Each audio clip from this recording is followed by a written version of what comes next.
नमस्कार, आवाज़ इंडिया में आपका स्वागत है। मैं हूं अंजनी कुमार मिश्रा। महाराष्ट्र में एनसीपी प्रमुख शरद पवार ने ईवीएम की विश्वसनीयता पर सवाल उठाया और मतपत्रों के द्वारा फिर से मतदान कराने की मांग कर रहे हैं। सोलापुर जिले के मरकटवाड़ी गांव के लोगों द्वारा जारी आंदोलन का उन्होंने समर्थन किया।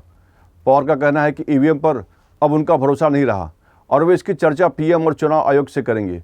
वहीं एमबीए के नेताओं का आरोप है कि महायुति ने महाराष्ट्र विधानसभा चुनाव ईवीएम में छेड़छाड़ करके जीता है। नंतर तुमच्या मनात शंका आली आणि तुम्ही असं ठरवलं की आपल्या गावात फेर मतदान आपण घेऊ. ते अधिकृत नव्हतं, सरकारी नव्हतं.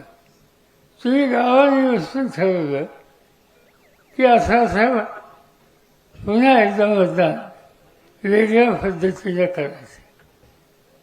आता हा तुमचा अधिकार होता, पण हा निकाल तुम्ही घेतल्याच्या नंतर पोलीस खात्याने इथं बंदी का केली? कोणता कायदा असा? आज या ठिकाणी मी भाषण करतोय, तुम्ही ऐकताय. उद्या पोलीस खात्याने इथं निर्णय घेतला की मी बोलायचं नाही आणि तुम्ही ऐकायचं नाही. हे कुठला कायदा? असं कुठं कायदा आहे? आणि असं असताना तुम्हाला इथं जमायचंच नाही.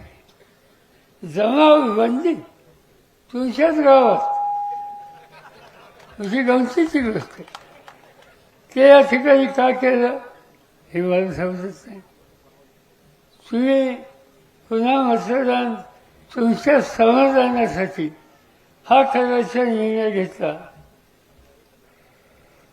त्याला सरकारची बंदी कशी येऊ शकते? आणि तुम्ही हे केलं म्हणून तुमच्या खचले बसले. मला काही समजत नाही. खचला, काही गुन्हा केला, चोरी केली, आणखी काय केलं, त्याचा खचला बरा. पण गावाने ठरवलं एका वेगळ्या दिशेने जायचं, त्यासाठी खचलं. आणि ह्या खचला सेंटरला माझी गावचे सरपंच आहेत, आपले आमदार जानकर आहेत, या सगळ्यांना विनंती आहे, याचा रेकॉर्ड तुम्ही आम्हाला द्या. जमावबंदीचा रेकॉर्ड, इथं काय जो प्रत्यक्ष बंदी करून काय निर्णय राबवला त्याची माहिती आणि रेकॉर्ड, पोलीस खात्यातून तुमच्या केलेली खतरा केस त्याचं रेकॉर्ड, या सगळ्या गोष्टी आमच्याकडे द्या. आणि आम्ही या ठिकठिकाणी नेणार कृती. महाराष्ट्रात निवडणूक आयोग आहे, त्यांच्याकडे तुमची तक्रार देऊ, राज्याच्या मुख्यमंत्र्याकडे देऊ, देशाच्या प्रधानमंत्र्याकडे देऊ, देशाचा केंद्रीय निवडणूक आयोग आहे त्यांच्याकडे सुद्धा देऊ. हे कशासाठी? आपण म्हणतो की महाराष्ट्राच्या मेल्याचं दुःख नाही, काळ सोकावतो. हे निवडणूक यंत्रणेचा काळ एकदा सोकावला की तुम्हा सगळ्यांच्या अधिकारावर संकट आल्याशिवाय राहणार नाही. आणि ही सगळी माहिती द्या. आणि शक्य असेल तर तालुक्याच्या सगळ्या गावात ठराव करा की आम्हाला ईव्हीएमनी मतदान नको आणि आम्हाला जुन्या पद्धतीनं निकाल पाहिजे. आणि त्या ठरावाची फेर उत्तम आमच्याकडे द्या, ते आमच्याकडे देतील. धैर्यशीलराव आम्ही लोक त्यासंबंधी कुठं पोचवायचं त्या ठिकाणी ते पोचलं. हे मी बोललो तर काल मुख्यमंत्र्यांनी मला सल्ला दिला. त्यांनी असं सांगितलं की पवार साहेबांनी हे करणं योग्य नाही. काय चुकीची गोष्ट केली? तुमच्या गावी येणं चुकीचं आहे, तुमचं म्हणणं ऐकून घेणं चुकीचं आहे. काही पद्धतीच्या बद्दल लोकांच्या मनात शंका आहे, ती शंकेची माहिती घेऊन त्याचं निरसन करण्याच्या बद्दलची काळजी घ्यावी, हे चुकीचं आहे. शेवटी लोकशाही कशासाठी? लोकांचे अधिकार आहेत आणि ते अधिकार जतन करण्यासाठी काय अर्थ येत असतील तर लोकप्रतिनिधीने त्याच्या विरुद्ध आवाज उठवला पाहिजे. मी मुख्यमंत्र्यांना विनंती करतो, इथं आम्हाला राजकारण आणायचं नाही.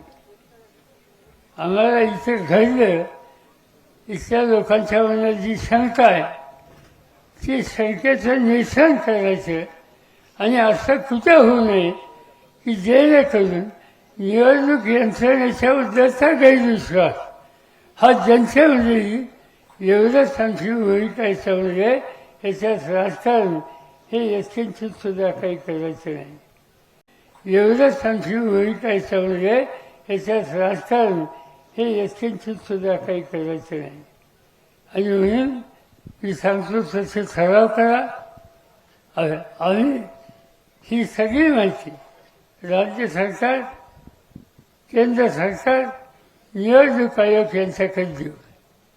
शक्य झालं आणि मुख्यमंत्र्यांनी मान्य केलं तर मी त्यांना विनंती करेन की तुम्ही स्वतः या गावात या, लोकांचं म्हणणं ऐका, महिलांचं म्हणणं ऐका आणि त्यांच्या म्हणण्यात तथ्य असेल तर ते दुरुस्त करायच्या संबंधी त्यांना सरकारने द्या. हा आग्रह मुख्यमंत्र्यांच्याकडे करायला माझी किंवा उत्तमरावची किंवा धैर्यशीलची अजिबात आमची अडचण नाही. या गोष्टी आम्ही करायला तयार आणि हे गोष्टी अत्यंत महत्त्वाच्या आहेत. म्हणूनच आम्ही सगळेजण आज या ठिकाणी आलेलो आहोत. आज पार्लमेंट चालू आहे. आता इथून आम्ही पुण्यात जाऊन, मुंबईला जाऊन पार्लमेंटमध्ये जाऊ. हा विषय आज तुमच्या गावामध्ये काय चर्चा राहील हे कोणतरी आमच्या वतीनं त्या ठिकाणी मांडेल आणि या प्रश्नाला वाटप होते याच्याबद्दलची काळजी घेऊया. मी जाणकारांना धन्यवाद देतो. गेले काही दिवस त्यांना झोप नाही. गेले काही दिवस काही झालं तर तो हाच मुद्दा मानतात. मला माहिती नाही रात्री झोपेत ते काय बोलतात, पण माझी खात्री आहे की या प्रश्नाची सोडवणूक झाल्याशिवाय आमचा हा विधी स्वस्थ बसणार नाही आणि तुम्ही त्यांना स्वस्थ बसून देणार नाही. ही अवस्था त्यांची आहे आणि त्याबद्दल त्यांना मनापासूनचा मी धन्यवाद देतो. मी काय अधिक बोलून विचार करत नाही. इथं आल्याच्या नंतर माझ्या आत्ता लक्षात आलं की एकदा लोकसभेला मी उभा होतो आणि तुम्ही मला मतं दिली. मी मतं मागायला सुद्धा आलो होतो. न मागता तुम्ही मतं दिली. कारण माळशिरस तालुक्यामध्ये विजयदादांच्या नेतृत्वाखाली प्रचंड मतं त्या काळामध्ये मला मिळाली होती. त्याला हे गावसुद्धा अपवाद नसतात आणि मग तेव्हा मतं दिली. त्याच्या आम्हाला उशिरा का होईना मी आज या ठिकाणी मानतो.